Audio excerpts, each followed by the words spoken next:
Oh, I guess so, for living services. Yes. Huh. I'm gonna talk with Richard and see if we're gonna do that. I'll have to look on my minutes, do y'all remember? I volunteered for it. I'm prepared If to you do it. volunteered, then we're expecting one if we have it. If we have it. If we're having it, right? How's that? That's perfect. Yeah, we were talking just before, and those gatherings are all people over 65. So, That's right. so there you go. And we're some of the youngest ones. Yeah. No, David, Well, not David all and over Aaron. 65, but what? No, I'm talking David about. and Aaron. I'm talking And about as far as years you can, you might Yeah, for face you up, might- face you up. Oh, yeah, that's corona right. before you Even came. skews a little bit on the older You side. probably had a corona before you came. All right, all right. So, in a continued wilderness, we are Is that us? in Exodus.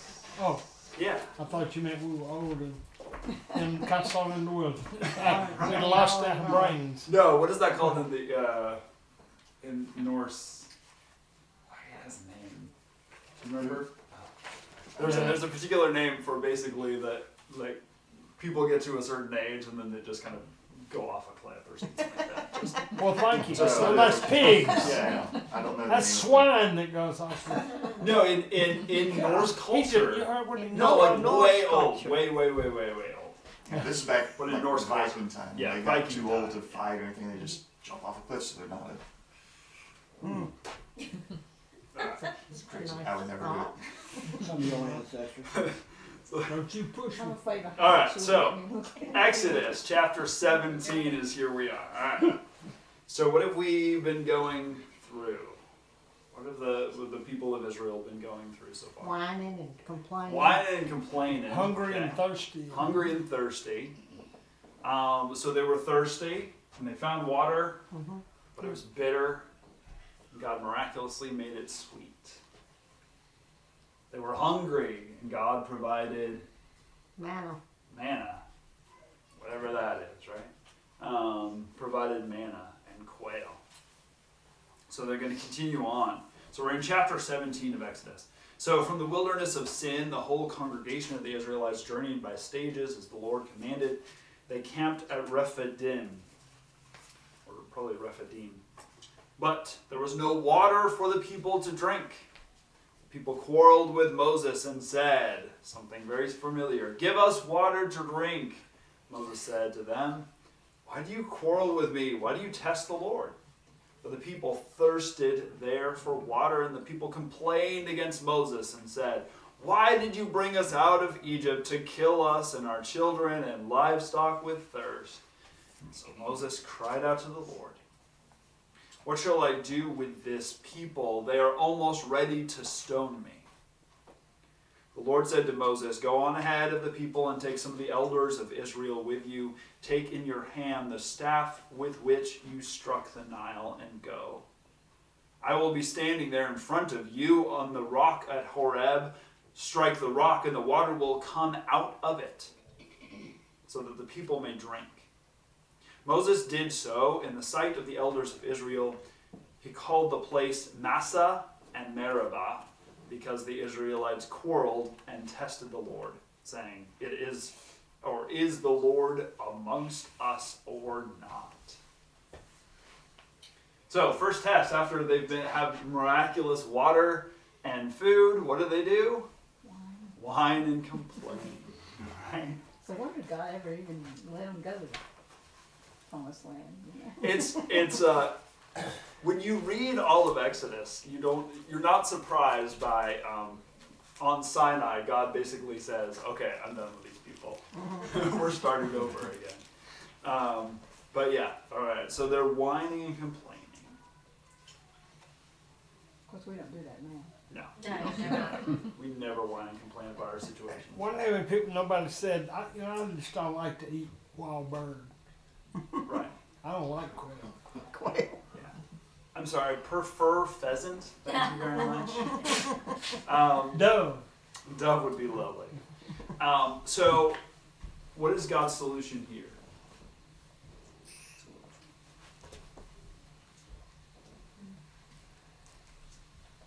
Is this where he lets the people wander around until that generation? Not is yet. passed We on? haven't. We're not there yet. We've got a lot more whining and complaining to do before then. So God has Moses go to this particular rock and hit it with a staff. Are we there Right. yet?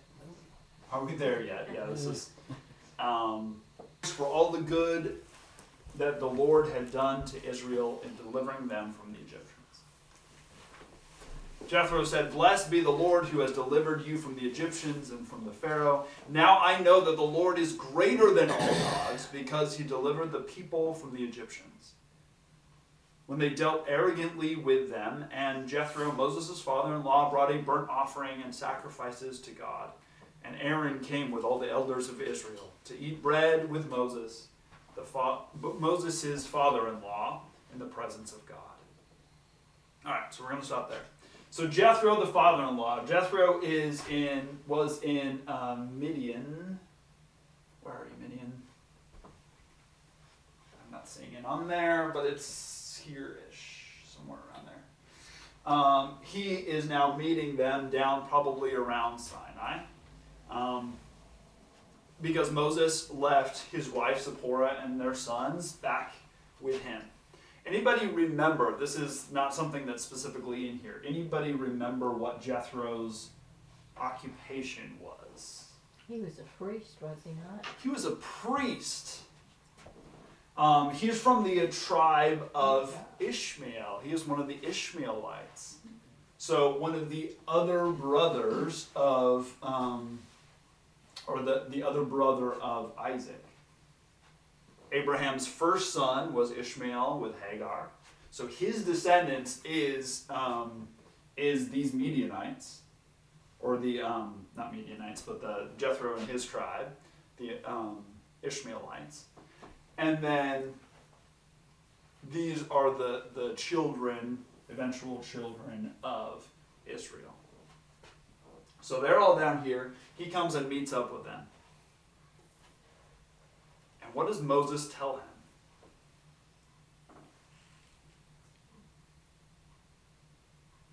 Remember? I read a bunch and I don't know. So he tells him all the great things that have happened, right? God's victory over the gods of Egypt, over Pharaoh, over the army, the crossing of the Red Sea, the provision of water and of bread. I don't know if he left it out, but it seems to be left out of this, and all these people whine the entire way, right? That's not what he's saying. God has done all these amazing things. And Jethro's response is, "Blessed be the Lord." Right? The Lord is mightier than all of the other gods around. The Lord alone. Right? The Lord is the victorious one. And then Jethro does what? Does a burnt offering. Makes a sacrifice, makes a burnt offering. This is the closest, Jethro is the closest thing they have to a priest at this point. Because they weren't allowed priests, presumably, back in Egypt. He comes and does this sacrifice in the very old ways that he learned from his grandfather's grandfather's grandfather, Abraham.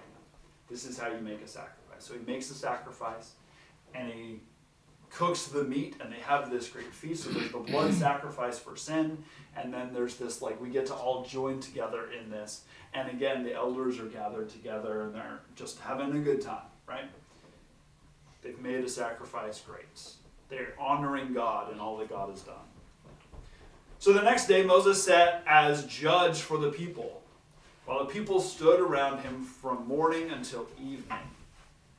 When Moses' father-in-law saw all that he was doing for the people, he said, "What is this that you are doing for the people? Why do you sit alone while all the people stand around you from morning until evening?" Moses said to his father-in-law, "Because the people come to me to inquire of God. When they have a dispute, they come to me, and I decide between one person and another, and I make known to them the statutes and instructions of God." Moses' father-in-law said to him, "What you are doing is not good. You will surely wear yourself out, both you and these people with you. For the task is too heavy for you. You cannot do it alone. Now listen to me, I will give you counsel, and God be with you. You should represent the people before God, and you should bring their cases before God. Teach them the statutes and instructions, and make known to them the way that they are to go and the things that they are to do. You should also look for able men among all the people, men who fear God, are trustworthy, and hate dishonest gain. Set such men over them as officers over thousands, hundreds, fifties, and tens. Let them be as judges for the people at all times. But decide every minor case themselves. So it will be easier for you, and you will bear the burden, and they will bear the burden with you. If you do this, and God so commands you, then you will be able to endure. And all these people will go to their home in peace. So Moses listened to his father-in-law and did all that he had said. Moses chose able men from all of Israel and appointed them as heads over the people, as officers over thousands, hundreds, fifties, and tens. And they judged the people at all times, heard cases, hard cases they brought to Moses, but any minor case they decided themselves. Then Moses let his father-in-law depart, and he went off to his own country. So now what do we have? Got a court system. You've got a court system, right? Why? What was the problem? Because Moses He couldn't do it all. Right. Everyone, imagine, these people have been whining and complaining about everything all the way from Egypt. Now, and those were just the big things. Now they have all the things that were, so-and-so stepped on my sandal on the way through, we were going through the Red Sea, and he stepped on my sandal and didn't even say he was sorry. And he did, like all of these things, right? So everything is coming to Moses. Give him another sandal, he's fine, right? And just hearing all this. Jethro hears all of this, and what is Jethro's advice? Delegate. Delegate. Yeah. Do something, right? You don't have to hear every single thing. Yes, you have a role. You are the one who bears these things to God. But not everything needs to be borne to God. Maybe not. That might not be the right thing that we're learning from this. But not everything is that on that scale. Right? Let them figure out the small stuff. Right? They can figure that out. Jeff got a bigger quail than I got for. Right, exactly. Right? Yeah. So it's going to be that kind of stuff. And so he says, okay, you, right? You're in charge. You listen to these cases in your little family. If it's too much for you to understand, if it's above your head, then you go on to the next level.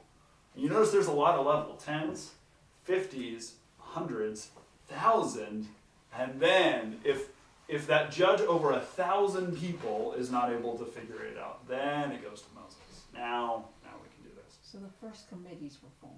The first committees were formed that were holy, right? They got to be presidents. But very much this, it's delegation. It's him realizing he can't do it alone. Why can't he do it alone? Too much, too many. It's too much, too many. What's going to happen?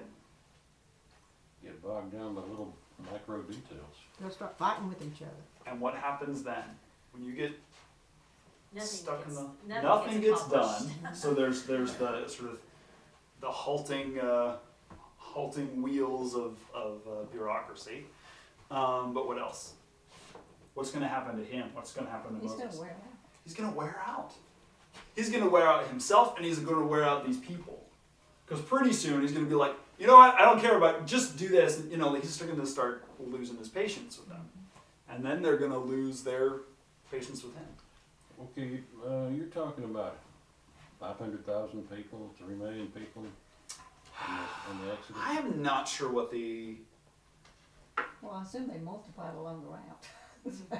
Well, we're only a few months out right now, so we haven't multiplied a whole lot. Though we already know that they multiply pretty well. I don't know what the count is at this point. Take a long time to get 3 million people across. Yeah, I mean it takes a while.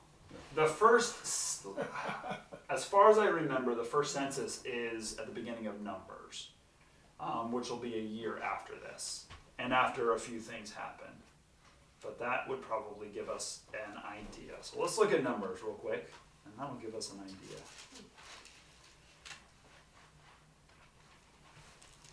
Leviticus, Numbers. Numbers is named Numbers. I told this to Jeff. Because it starts with a census. The Hebrew name for Numbers is the wilderness. Way cooler title, because once they count everybody, then they go wandering into the wilderness, right? Lots of action, lots of stuff happens, but for whatever reason, the English translation, we decided, hey, let's call this Numbers, because everyone's going to want to read this book. It'll be really interesting.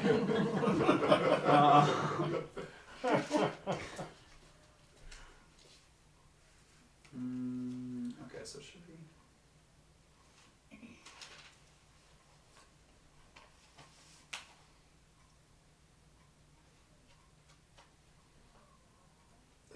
I'm not seeing a total count.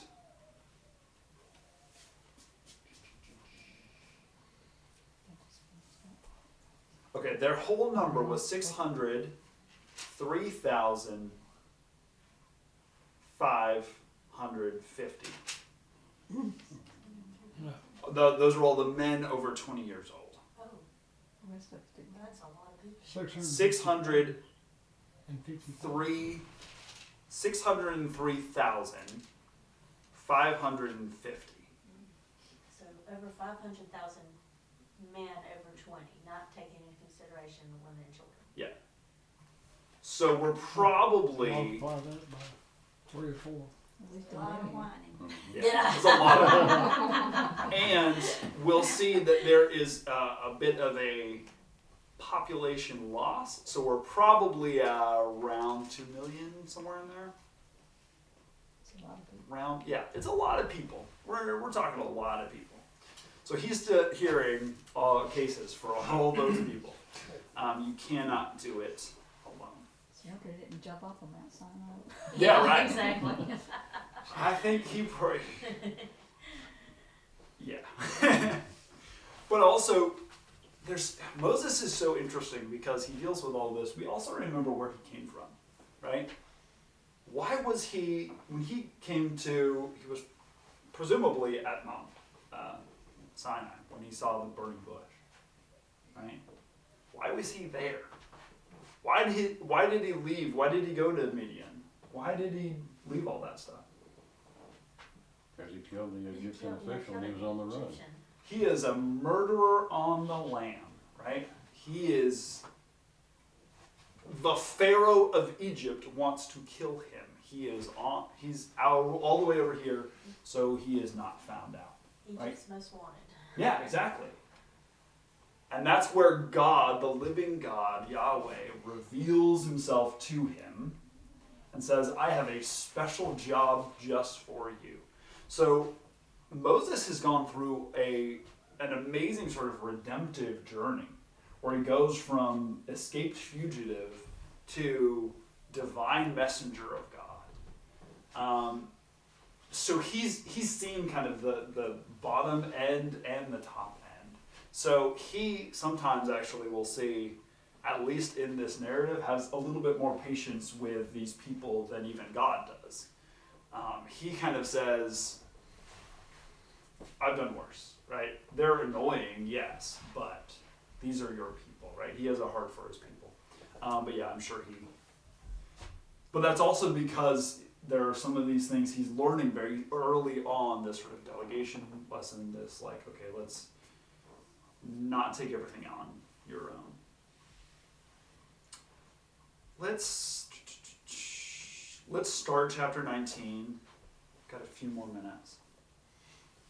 So on the third new moon after the Israelites had gone out of the land of Egypt, on that very day they came into the wilderness of Sinai. So it's been 3 months, 3 months since they left Egypt. They had journeyed from Rephidim, entered the wilderness of Sinai, and camped in the wilderness. Israel camped there in front of the mountain. Then Moses went up to God. The Lord called to him from the mountain, saying, "Thus you shall say to the house of Jacob, and tell the Israelites, you have seen what I did to the Egyptians, and how I bore you on eagle's wings and brought you to myself. Now therefore, if you obey my voice and keep my covenant, you shall be my treasured possession. And of all the peoples, indeed the whole earth is mine, but you shall be for me a priestly kingdom and a holy nation. These are the words that you shall speak to the Israelites." So we'll take it in smaller chunks, sorry. So, Moses goes up on the mountain, talks to God. What does God have to say? What does God remind them of? Because this message from God is going to go to Moses, and then Moses is going to go tell it to the people. Always done for. Yeah. What God has done for them, right? I've given you freedom.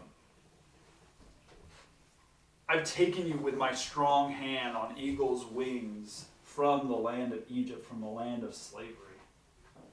So what is their side of it?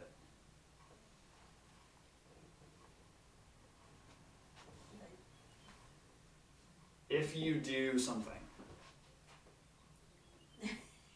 Obey my commands. obey my That's what I'm commands, right? I'm just Honor. about to give you some commandments. Yeah, honor. You should actually do these things. And if you do these things, what will this people be? He's chosen. His chosen people, right? The whole earth is his, but this people will be sort of this special people. It'll be this priestly kingdom. You're the people. What does a priest do? Just generally speaking, across cultures, that idea of a priest. What does a priest do? Speaks God's word. Speaks God's word, yeah. He's a Interpret go-between. it. And is a Between go-between people. between Yeah. God and people. Not mediator, but yeah. Yeah. Mediator is not a bad word, yeah.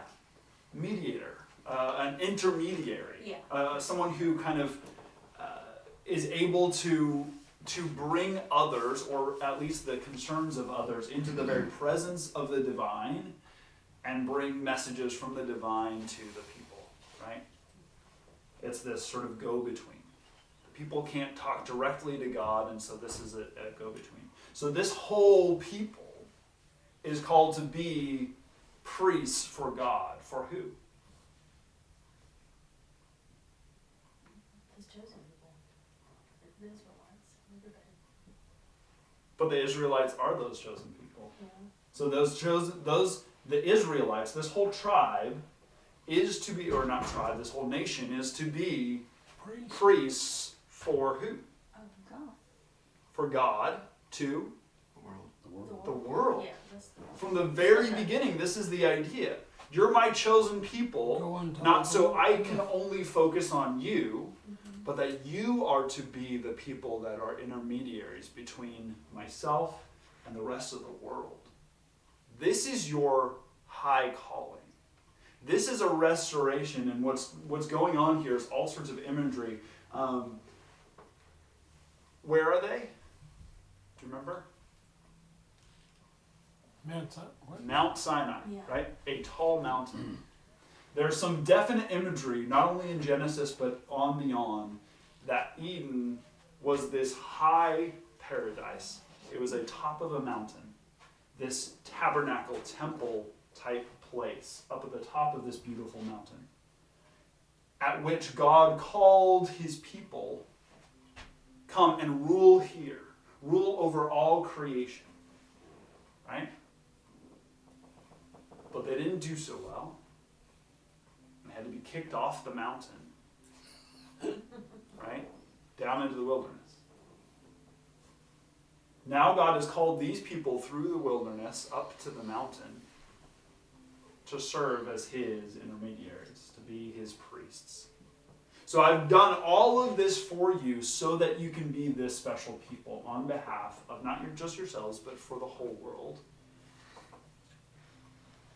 I've done all of these amazing things. I proved to you beyond a shadow of a doubt that I am God and there is no other. I am more powerful than even the gods of Egypt, the most powerful gods you could think of. Don't even get me started about these guys. Like, these guys are kindergartners. These guys, those are pretty impressive gods, and I defeated all of them. So now I'm going to give you some rules, and I want you to serve me. And if you do that, you will be this people that I have called you to be. You will take that high place that I have called humanity to be the rulers of creation on a high mountain. So Moses came and summoned the elders of the people and set before them all these words that the Lord had commanded him. The people all answered as one, "Everything that the Lord has spoken, we will do." Moses reported these words of the people to the Lord. Then the Lord said to Moses, "I am going to come to you in a dense cloud, in order that the people may hear when I speak with you, and so trust you ever after." So God is going to come to his people, is going to speak to them and give them, here's what you're supposed to do. I saved you, I brought you out by a strong hand, and now here are the things you are to do. If you do that and you are my covenant people and you obey, then you will be these priests that I have called you to be. So that's where we're going to end that. But this sort of section, this arm of the journey, we learn that we cannot do it alone. Right? That we are called together with one another, to strive with one another. That we have roles to play, but that we learn from the wisdom of others. We share burdens with others. We can't get burned out if we're sharing that with others. So in our own wilderness, none of us try to go off and do it by ourselves, right? Solve all our problems all by ourselves and not tell anybody that we're dealing with something, right? None of us worry about that, right? That's how we do things so often. We go, I'm going to solve this problem, right? I'm not going to tell anybody that I'm dealing with this. How you doing today? I'm doing fine, right? I'm not. I'm panicking. I am freaking out right now, but I don't want you to know about it. No, my marriage is falling apart, but everything's fine because we're here at church, right? That's what we do. My marriage is not falling apart. But that. What? True confession. Yes, that's right. No. That's what Freudian we slip, said right? for you to say. Yeah, right, exactly. Yes, she did. And if you would tell her that I said that would be great.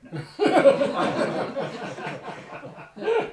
But we do that. We put on a happy face. We pretend that everything's okay. We don't call in others. We think that we can do it all by ourselves. I can handle this. I can handle this, right? And we also do that, not only do we do that when we're the person in the problem, or we're the person at the head of that, whatever it is, right? We also do that to other people. We go, oh, that person up there, they're in charge. They can do everything. If they need me, they'll let me know, right? So there's a both and, right? We work together to help one another. In these wilderness times, we cannot do it alone. We need to go to God, yes, but we also need to go to other people and bring in others and work with one another. Because our high calling is to be those people on a hill. To be the rulers of all creation. To be the priests of this world. To mediate God to those around us. All right, let's pray. Lord God, thank you for this day. Thank you for our time in wilderness. Be with us. Help us to reach out in relationships. in mutual striving, and caring for one another. Help us to not try to do everything on our own, but to be a community of faith. We pray all these things in the name of Jesus Christ, our Lord. Amen. Amen. I was gonna say, and I can't figure everything out, so the tech isn't working, and David steps up and he does it. That's what I was. Wi-Fi still down? No, No, it's we're back back. Oh, We're back. I usually reset it on Sunday morning, so it doesn't do that, but I did not.